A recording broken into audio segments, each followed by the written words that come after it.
نوکر نے نمبردار کو بتایا کہ صوبے دار کا لڑکا کہیں سے ایک لڑکی لایا ہے جسے اس کے گھر میں رکھا ہوا ہے۔ نمبردار نے کہا کہ میں حیران ہوا کہ یہ کیسی لڑکی ہے جسے باپ بیٹے نے سانجا رکھ لیا ہے۔ اب آپ نے خوجے کی بات پوچھی ہے تو یاد آیا کہ میں نے ایک روز خوجے کو صوبے دار کے نوکر کے مکان سے تھوڑی دور کھیتوں میں کھڑے دیکھا تھا۔ وہ دونوں اس کوٹھے کے قریب سے گزرے تھے۔ میرے پوچھنے پر اس نے وہ دن بتایا جس دن اس نے انہیں دیکھا تھا۔ مظہر نے مجھے شیدی کی گمشدگی کی رات بتائی تھی۔ میں نے حساب لگایا، یہ وہی دن تھا جس رات لڑکی لاپتہ ہوئی تھی۔ میں نے نمبردار کے ساتھ 2 کانسٹیبل بھیجے کہ وہ دونوں بھائیوں کو جگا کر لے آئے۔ ان کے جانے کے بعد میں نے مظہر اور اس کے باپ کو ساتھ لیا اور انہیں کہا کہ وہ مجھے اپنے نوکر کے گھر لے چلیں۔ میرے پاس 2 ٹارچیں تھیں۔ نمبردار کے گھر سے لالٹین بھی لے لی۔ باہر پیشہ ور خوش آمدی کھڑے تھے، حالانکہ آدھی رات ہونے کو آئی تھی۔ ان میں 2 آدمی دوڑے گئے اور اپنے گھروں سے لالٹینیں اٹھا لائے اور میرے آگے آگے چل پڑے۔ نوکر اپنے گھر میں سویا ہوا تھا۔ اسے جگا کر میں نے دونوں کمرے دیکھے۔ صحن بہت چھوٹا تھا۔ صحن کی دیوار کچی اور 7 فٹ اونچی تھی۔ اس پر لپائی کی ہوئی تھی۔ میں نے لالٹینوں اور ٹارچوں کی روشنی میں دیوار کو دیکھنا شروع کیا۔ ایک جگہ ایسی رگڑ تھی جیسے کسی کا پاؤں لگا ہو۔ باہر جا کر دیوار کو وہاں سے دیکھا۔ پاؤں کی رگڑ بڑی صاف نظر آئی۔ یہاں سے ایک آدمی اوپر گیا، دیوار پھاندی اور اندر سے دروازہ اسی نے کھولا ہوگا۔ میں نے دیوار کے ساتھ اندر اور باہر ٹارچ کی روشنی میں زمین دیکھی، کوئی کھرا نظر نہ آیا۔ چند دن گزر چکے تھے، کھرے مٹ گئے تھے۔ میں نے نوکر سے پوچھ گچھ کی، اس نے اتنا ہی بتایا کہ وہ کہاں تھا۔ میں اس سے معلوم کرنا چاہتا تھا کہ اس نے لڑکی کے اغوا کرنے والوں کی مدد کی ہوگی، لیکن وہ نہیں مان رہا تھا۔ دونوں بھائی آ گئے۔ میں نے ان کے ساتھ کوئی بات نہ کی۔ میری حالت یہ ہو گئی تھی کہ ہڈیاں دکھ رہی تھیں، لیکن میں ابھی آرام نہیں کر سکتا تھا۔ مظہر، اس کے باپ، اس کے نوکر، دونوں بھائیوں اور نمبردار کو میں نے ساتھ لیا اور تھانے کو روانہ ہو گیا۔ ہم جب تھانے پہنچے تو صبح طلوع ہونے والی تھی۔ میں نے ان سب کو اپنے عملے کے حوالے کیا اور کہا کہ ان سب کو اس طرح الگ الگ رکھو کہ ایک دوسرے کے ساتھ بات نہ کر سکیں۔ میں گھر چلا گیا اور وردی سمیت چارپائی پر گر پڑا۔ فوراً ہی آنکھ لگ گئی۔ آنکھ کھلی، بیوی نے جو کچھ سامنے رکھا وہ بڑی جلدی جلدی کھا کر میں تھانے گیا۔ سب سے پہلے شیدی کے نوکر کو بلا لیا۔ کتا اس کے ساتھ تھا۔ میں نے اس سے اس کا نام پوچھا جو وہ نہ بتا سکا۔ اس کے سر کو بال ہٹا کر دیکھا، ایک جگہ ابھار تھا اور جلد ذرا سی پھٹی ہوئی تھی۔ ابھار نہایت معمولی تھا۔ یہاں اسے مظہر کا ڈنڈا لگا تھا۔ قمیض اٹھوا کر اس کی پیٹھ دیکھی، جہاں ڈنڈے لگے تھے وہاں بڑے صاف نشانات تھے۔ اسے میں نے ہسپتال سول سرجن کے پاس ASI کے ساتھ بھیج دیا۔ ASI کو معلوم تھا کہ اس کا معائنہ کروانا اور رپورٹ لینی ہے۔ یہ نوکر میرا بڑا ہی کارآمد گواہ تھا، لیکن بیکار ہو گیا تھا۔ خوجے کے گاؤں کے نمبردار کو میں نے گاؤں میں بہت گالیاں دی تھیں اور اسے دھمکی دی تھی کہ میں اس کی نمبرداری منسوخ کروا دوں گا۔ اسے اب تھانے میں بیٹھے 3را دن تھا۔ میں شیدی کے گاؤں میں تھا، پھر مظہر کے گاؤں چلا گیا۔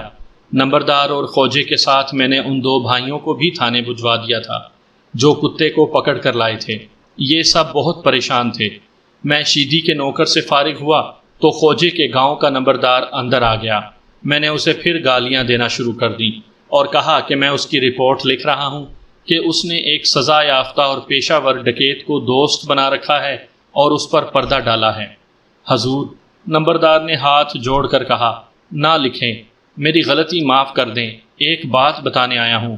اس شام خوجے کے پاؤں میں گرگابی تھی اور تم نے گاؤں میں سب کو اشارے سے بتا دیا تھا کہ مجھے کوئی نہ بتائے کہ خوجے نے گرگابی پہن رکھی تھی۔ میں نے یہ کہہ کر پھر گالیاں دینا شروع کر دیں۔ وہ رونے پر آ گیا اور بولا، میرا قصور معاف کر دیں، ایک بات اور بتاتا ہوں۔ آپ جب کھرے دیکھ رہے تھے اس وقت خوجے کو اپنے کھرے کا خیال آیا۔ اس نے گرگابی کہیں چھپا دی تھی۔ میری بک بک اور گالیوں سے مجھے یہ حاصل ہوا کہ خوجے کے خلاف شہادت مل گئی۔ میں نے خوجے کو بلایا۔ خوجے، میں نے اس کی آنکھوں میں آنکھیں ڈال کر پوچھا، گرگابی کہاں چھپائی ہے؟ وہ گھاگ استاد تھا، فوراً انجان بن گیا اور ایسی ایکٹنگ شروع کر دی جیسے میں کسی غلط آدمی سے غلط بات کر رہا ہوں۔ خوجے، میں نے بڑے آرام سے کہا، میں اپنا سوال دہرایا نہیں کرتا۔ تم نے دیکھ لیا ہے کہ تمہارے دونوں دوستوں کو پکڑ لایا ہوں۔ وہ تمہاری طرح پیشہ ور نہیں کہ پولیس کی چوٹ برداشت کر سکیں، ایک ہی دبکا سے بک پڑے۔ دیکھ خوجے، تیرے علاقے کے تھانے دار نے کہا ہے کہ تیرا خیال رکھوں۔ اگر تو اپنا خیال خود نہیں رکھے گا تو میں تمہارے لیے کچھ نہیں کر سکتا۔ تیرا تعلق ہمارے ساتھ ہے، اگر تعلق نبھانا ہے تو بول، ورنہ مجھے تیرے اقبالی بیان کی ضرورت ہی نہیں۔ میں سوچنے کی زیادہ مہلت نہیں دوں گا۔ میرے تھانے کی مار سہ جاؤ گے تو کہوں گا کہ واقعی استاد ہو۔ اگر میرے اقبالی بیان کی ضرورت نہیں تو مقدمہ بنا لو، اس نے کہا۔ میں اٹھا اور باتیں کرتے کرتے اس کے پیچھے چلا گیا۔ مجھے خدا نے بڑا اچھا جسم اور قد دیا ہے، وہ مجھ سے آدھے جسم کا تھا۔ میں نے اسے پیچھے سے کمر سے پکڑا اور 3-4 فٹ اوپر اٹھا کر بڑی زور سے اس کے پاؤں فرش پر مارے، جیسے اسے زمین میں ٹھونکنے کی کوشش کی ہو۔ اسے چھوڑ دیا اور وہ پیٹھ کے بل لیٹ گیا۔ اس طرح ریڑھ کی ہڈی پر ایسی ضرب پڑتی ہے جو قوی ہیکل آدمی بھی برداشت نہیں کر سکتا۔ وہ اٹھنے کی کوشش کرنے لگا لیکن کمر پر ہاتھ رکھ کر بیٹھ گیا۔ میں نے اس کی پگڑی اتار کر اس کے بال مٹھی میں ایسے لیے اور اوپر کھینچے کہ وہ دانت پیس کر اٹھا۔ میں نے اسے آگے کو جھٹکا دیا، وہ منہ کے بل فرش پر گرا۔ وعدہ معاف گواہ بناؤ گے؟ اس نے درد سے کانپتی ہوئی آواز میں پوچھا۔ تو میں اور کیا کہہ رہا تھا، میں نے کہا۔ میں نے اسے وعدہ معاف گواہ بنانے کا جھوٹا وعدہ دیا اور اس نے بیان دے دیا۔ اس سے آپ یہ نہ سمجھیں کہ اس نے میری مار پٹائی سے ڈر کر اقبال جرم کیا تھا۔ یہ لوگ پتھر ہوتے تھے، تشدد اور اذیتیں سہنے کے عادی تھے۔ ان کا طریقہ یہ ہوتا تھا کہ جہاں دیکھا کہ اقبال جرم کرنا ہی پڑے گا تو فوراً مان جاتے تھے، پھر عدالت میں پولیس کو خراب کرتے تھے۔ اس کا مختصر بیان یہ تھا کہ مظہر کی منگیتر کے بڑے بھائی کے ساتھ اس کے تعلقات تھے۔ بھائی نے اسے کہا کہ ایک لڑکی اٹھانی ہے۔ خوجہ اس کام کا ماہر تھا۔ منگیتر کے بھائی نے اسے وہ مکان دکھایا جس میں مظہر نے شیدی کو رکھا ہوا تھا۔ ایک رات خوجہ آیا، دونوں بھائیوں کو پہلے سے معلوم تھا۔ خوجے نے دیوار پھلانگی اور اندر سے دروازہ کھول دیا۔ دونوں بھائی اندر گئے۔ شیدی گہری نیند سوئی ہوئی تھی۔ خوجے نے اس کے منہ میں کپڑا ٹھونس دیا۔ وہ جاگ کر تڑپنے لگی۔ تینوں نے اسے اٹھا لیا اور باہر لے گئے۔ یہ مکان گاؤں کے باہر تھا، اس لیے پکڑے جانے کا خطرہ نہیں تھا۔ گاؤں سے تقریباً 1 میل دور تک وہ شیدی کو باری باری کندھے پر اٹھا کر لے گئے، پھر اسے اتار دیا اور اس کے منہ سے کپڑا نکال لیا۔ ہم سے ڈرو نہیں لڑکی، منگیتر کے بڑے بھائی نے شیدی سے کہا۔ ہم تمہیں کوئی تکلیف نہیں دیں گے، تمہاری عزت محفوظ رہے گی۔ تمہیں ہم کہیں اور نہیں لے جا رہے، تمہیں تمہارے گاؤں تک پہنچا دیں گے۔ اپنے گھر چلی جانا، اگر اس گاؤں میں آؤ گی تو قتل ہو جاؤ گی۔ شیدی نے انہیں کہا کہ وہ اپنے گھر گئی تو اس کا باپ اور بھائی اسے جان سے مار ڈالیں گے، وہ گھر نہیں جائے گی۔ دونوں بھائیوں نے اسے بہت کہا کہ اپنے گھر چلی جائے لیکن وہ نہیں مانتی تھی۔ اس نے یہ بھی کہا کہ اسے یہیں چھوڑ دیا جائے اور وہ جدھر جانا چاہے چلی جائے گی۔ سب کو معلوم تھا کہ وہ واپس مظہر کے گھر جا پہنچے گی۔ خوجے کی نیت خراب ہو گئی۔ اس نے سوچ لیا کہ لڑکی بہت خوبصورت ہے، اسے بیچا جائے تو بہت قیمت ملے گی۔ اس نے یہ ارادہ کر کے دونوں بھائیوں سے کہا کہ اسے وہ اپنے گھر لے جائے گا اور سمجھا بجھا کر گھر بھیج دے گا۔ اس نے ان بھائیوں سے کہا کہ وہ چلے جائیں، لیکن بھائی لڑکی کے ساتھ رہنا چاہتے تھے۔ خوجے نے مجھے اپنے اقبال جرم میں بتایا کہ اسے اپنی نیت پوری کرنے کا موقع نہیں مل رہا تھا۔ لڑکی روتی تھی۔ خوجے نے مجھے بتایا اسے تو رونا ہی تھا۔ میں نے دیکھا کہ دونوں بھائی بھی بہت پریشانی اور گھبراہٹ میں تھے۔ وہ لڑکی کو سمجھاتے تھے کہ مظہر کی منگنی ہو چکی ہے اور اس کی شادی ہونے والی ہے، اور اگر تم وہاں رہیں تو ماری جاؤ گی۔ یہی مظہر تمہیں خراب کرتا رہے گا، لیکن لڑکی نہیں مانتی تھی۔ بھائی ڈرنے لگے کہ لڑکی کو کہاں لے جائیں۔ لڑکی نے آخر یہ کہنا شروع کر دیا کہ مجھے قتل کر دو۔ یہاں مجھے شک ہونے لگا کہ خوجہ جھوٹ بول رہا ہے۔ عجیب اغوا تھا۔ یہ تو مجھے معلوم تھا کہ مظہر کی منگیتر کے بھائی انتقامی کارروائی کر رہے تھے، لیکن انہیں لڑکی کی عزت کا اتنا خیال کیوں تھا؟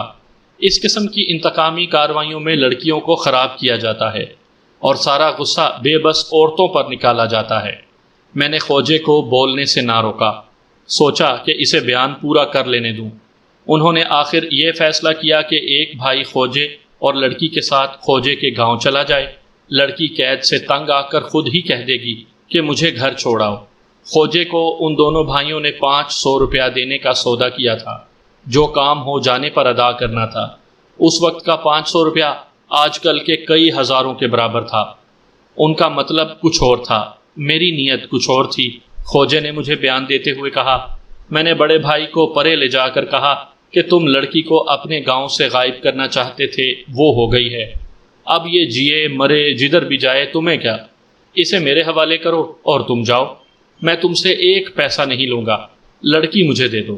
بڑے بھائی نے کہا کہ ہماری دشمنی مظہر کے ساتھ ہے، اس لڑکی کے ساتھ نہیں۔ ہم نے ایک طرف منگنی توڑ دی ہے اور دوسری طرف اس لڑکی کو غائب کر دیا ہے، جس کی خاطر وہ ہمیں ذلیل کرنا چاہتا تھا۔ لڑکی کا کیا قصور ہے؟ یہ عزت والے باپ کی بیٹی ہے، میں اسے امانت سمجھ کر عزت سے اس کے باپ کے پاس بھیجوں گا، وہ اسے مارے پیٹے قتل کرے، یہ اس کی مرضی۔ یہ بیچارے اکیلی ہم 3 آدمیوں کا مقابلہ نہیں کر سکتی، میں اس کی عزت کی حفاظت کروں گا، تمہیں ہم 500 روپیہ نقد دیں گے۔ خوجہ چپ ہو گیا۔ فیصلہ ہوا کہ چھوٹا بھائی خوجے اور لڑکی کے ساتھ جائے۔ لڑکی کو بڑے بھائی نے ایک بار پھر تسلی دی کہ اس کی عزت پر کوئی ہاتھ نہیں ڈالے گا اور وہ ڈرے نہیں۔ اس نے لڑکی سے یہ بھی کہا کہ جو کچھ ہو رہا ہے اس کی بہتری کے لیے ہو رہا ہے، اور وہ اپنی بہتری سوچے اور اپنے گھر چلی جائے۔ چھوٹا بھائی خوجے اور لڑکی کے ساتھ چلا گیا، بڑا بھائی واپس آ گیا۔ خوجے کا گاؤں زیادہ دور نہیں تھا، وہاں کوئی خطرہ بھی نہیں تھا۔ چھوٹے سے اس گاؤں کی ساری آبادی خوجے کے ساتھ تھی۔ نمبردار اس کا دوست تھا۔ لڑکی کو خوجے کے گھر لے گئے۔ بے شک گاؤں کے لوگ خوجے کے ساتھ تھے، پھر بھی خوجے نے کسی کو پتہ چلنے نہ دیا کہ اس نے گھر میں ایک لڑکی چھپا رکھی ہے۔ چھوٹے بھائی کو خوجے نے کہا کہ وہ باہر نہ نکلے۔ چھوٹا بھائی 19-20 سال کا نوجوان تھا، اتنی خوبصورت اور اس کی عمر کی لڑکی اس کے قبضے میں تھی، لیکن اس نے لڑکی کو بری نظر سے نہ دیکھا۔ اسے یہی کہتا رہا کہ وہ اپنے گھر چلی جائے۔ یہ لڑکا خود اس کے ساتھ جانے کو کہہ رہا تھا، لیکن لڑکی نہیں مانتی تھی۔ میرے پوچھنے پر خوجے نے مجھے بتایا کہ اس دوران شیدی کا نوکر اور کتا گاؤں میں آ چکے تھے۔ خوجے کو تو معلوم ہی نہیں تھا کہ اس پاگل کا اور کتے کا شیدی کے ساتھ کوئی تعلق ہے۔ شاید 3 دن لڑکی خوجے کے گھر قید رہی۔ اتنے میں مجھے نوکر اور کتے کی اطلاع اس علاقے کے تھانے سے ملی، اور میں شیدی کے باپ اور بھائی کو ساتھ لے کر اس گاؤں میں گیا۔ وہیں رات ہو گئی۔ خوجے نے مجھے بتایا کہ وہ اس موقع سے یہ فائدہ اٹھانا چاہتا تھا کہ منگیتر کے چھوٹے بھائی کو ڈرائے کہ پولیس آ گئی ہے اور وہ پکڑا جائے گا، اس لیے وہ بھاگ جائے۔ خوجے کی اسکیم یہ تھی کہ وہ اسے بھگا کر خود لڑکی کو یہ چکمہ دے گا کہ آؤ تمہیں مظہر کے پاس چھوڑاؤں، پھر وہ اسے اپنے کسی اور ٹھکانے پر لے جائے گا۔ اس نے چھوٹے بھائی کو ڈرایا، لیکن وہ نہ ڈرا۔ اس نے کہا کہ میں جاؤں گا تو میرے ساتھ لڑکی بھی جائے گی۔ خوجے کے پاس اب سوچنے کے لیے وقت نہ تھا، اس کی نظر مجھ پر تھی۔ اگر اس کے اپنے علاقے کا تھانے دار ہوتا تو وہ نہ ڈرتا، میں دوسرے تھانے کا تھانے دار تھا، اس لیے وہ ڈرتا تھا۔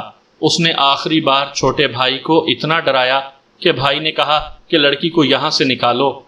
خوجہ لڑکی پر قبضہ کرنا چاہتا تھا، اس پر ان دونوں میں جھگڑا ہو گیا۔ چھوٹے بھائی نے کہا کہ میں لڑکی تمہارے حوالے نہیں کروں گا، خواہ میری جان چلی جائے۔ میں نے ارادہ کر لیا کہ اس لڑکے کو ختم کر دوں۔ خوجے نے مجھے سنایا، سب سے پہلے تو گاؤں سے نکلنا ضروری تھا۔ ہم نے لڑکی سے کہا کہ آؤ تمہیں مظہر کے پاس لے چلیں، وہ چل پڑی۔ میں جب اس گاؤں میں تھا اس وقت خوجہ اور چھوٹا بھائی لڑکی کو نکال لے گئے اور گاؤں سے دور نکل گئے۔ جائے وقوع پر ان کا پھر جھگڑا ہوا۔ خوجہ ایک رسی ساتھ لے گیا تھا، اس سے وہ اس لڑکے کو مارنا چاہتا تھا، لیکن خوجے کا دماغ پھر گیا۔ اس نے رسی لڑکی کے گلے میں ڈال کر اسے مار ڈالا۔ عجیب بات یہ ہوئی کہ چھوٹے بھائی نے اسے نہ روکا، وہ دیکھتا رہا۔ لڑکی مر گئی تو خوجے نے لڑکے سے کہا کہ وہ اپنے گاؤں چلا جائے اور زبان بند رکھے۔ چھوٹے بھائی نے اسے کہا کہ وہ لڑکی کا زیور اتار لے، یہ بھی سودے میں شامل تھا، لیکن خوجے نے نہیں اتارا۔ کیوں نہیں اتارا؟ میں نے خوجے سے پوچھا۔ میرا دل نہیں مانا، اس نے جواب دیا۔ میں جیتے جاگتے آدمی کو روک کر اس سے مال نکلوا لیا کرتا ہوں، کسی زندہ عورت کا بھی زیور کبھی نہیں اتارا، یہ تو پھر مری ہوئی عورت تھی۔ آپ مجھے نہیں جانتے، میں للکار کر واردات کیا کرتا ہوں۔ اس وقت تک 8-10 غریب لڑکیوں کو زیور پہنا کر ان کی شادیاں کر چکا ہوں۔ یہی وجہ ہے کہ اس علاقے کا کوئی آدمی میرے خلاف مخبری نہیں کرتا۔ اگر میں ہر ایک بات اور ہر ایک تفصیل آپ کو سنانے لگوں تو یہ کہانی 150-200 صفحوں تک جا پہنچے۔ میں نے قاتل آپ کے سامنے کھڑا کر دیا ہے۔ خوجے کے بعد میں نے دونوں بھائیوں کو باری باری بلایا۔ انہوں نے اقبال جرم کرنے کے لیے مجھے کچھ پریشان کیا، لیکن وہ جرائم پیشہ نہیں تھے۔ میری باتوں میں آ گئے اور انہوں نے الگ الگ اقبالی بیان دے دیا۔ بڑا بھائی غصے میں تھا، کہتا تھا کہ وہ لڑکی کو قتل کرنا نہیں چاہتا تھا۔ میں ان دونوں بھائیوں کے اس کردار سے متاثر تھا کہ انہوں نے لڑکی کی عزت پر ہاتھ نہیں ڈالا تھا۔ یہ مقدمہ پیچیدہ تھا اور بہت پھیلا ہوا بھی۔ شہادت کم تھی، موقع کا کوئی گواہ نہ تھا۔ میں نے مظہر کو بھی گرفتار کر لیا۔ شیدی کے نوکر کو ڈنڈے مار کر اسے پھینک جانے پر اس کے خلاف زیر دفعہ 307 مقدمہ تیار کیا۔ اس میں مشکل یہ تھی کہ مضروب سر میں چوٹ لگنے کی وجہ سے یادداشت کھو بیٹھا تھا۔ کورٹ کے حکم پر اسے دلی بھیجا گیا۔ رپورٹ آئی کہ چوٹ نے اسے اس حالت میں پہنچایا ہے۔ اس ڈاکٹر نے کورٹ میں آ کر اپنی رپورٹ پیش کی تھی۔ یہ میرا سب سے مشکل مقدمہ تھا۔ بڑی محنت سے مجھے شہادت کے خالی خانے پر کرنے پڑے۔ اس پیڈنگ میں شیدی کے باپ اور بھائی نے میری بہت مدد کی۔ خوجہ سیشن کورٹ میں اپنے اقبالی بیان سے منحرف ہو گیا تھا۔ مجھے معلوم تھا کہ وہ ایسا ہی کرے گا۔ اس کا میں نے بڑا ہی پکا انتظام کر رکھا تھا۔ اس کا پچھلا ریکارڈ ہی اس کے خلاف کافی تھا۔ خوجے اور منگیتر کے چھوٹے بھائی کو عمر قید، بڑے بھائی کو 7 سال اور مظہر کو 3 سال سزائے قید دی گئی۔ ہائی کورٹ نے سب کی اپیلیں مسترد کر دیں۔ اس کیس میں ایک سے بڑھ کر ایک دردناک واقعہ تھا، لیکن ایک منظر نے مجھ پر بہت اثر کیا۔ کیس سیشن کورٹ میں تھا۔ میں باہر کھڑا تھا۔ شیدی کا نوکر برآمدے کے باہر زمین پر حیران اور پریشان بیٹھا تھا اور کتا اس کے ساتھ لگ کر بیٹھا ہوا تھا۔ میں نے دیکھا شیدی کا باپ کچھ دور کھڑا اپنے نوکر کو دیکھ رہا تھا اور اس کے آنسو بہہ رہے تھے۔ اس نے مجھے دیکھا تو میرے پاس آ گیا۔ ملک صاحب، اس نے اپنے نوکر کی طرف اشارہ کر کے کہا، اس جیسا وفادار نوکر کہیں مل سکتا ہے؟ میں اسے اس گاؤں سے لے آیا تھا اور اپنے پاس رکھ لیا ہے۔ مجھے معلوم نہیں کہ اس نوکر کی یادداشت واپس آئی تھی یا نہیں۔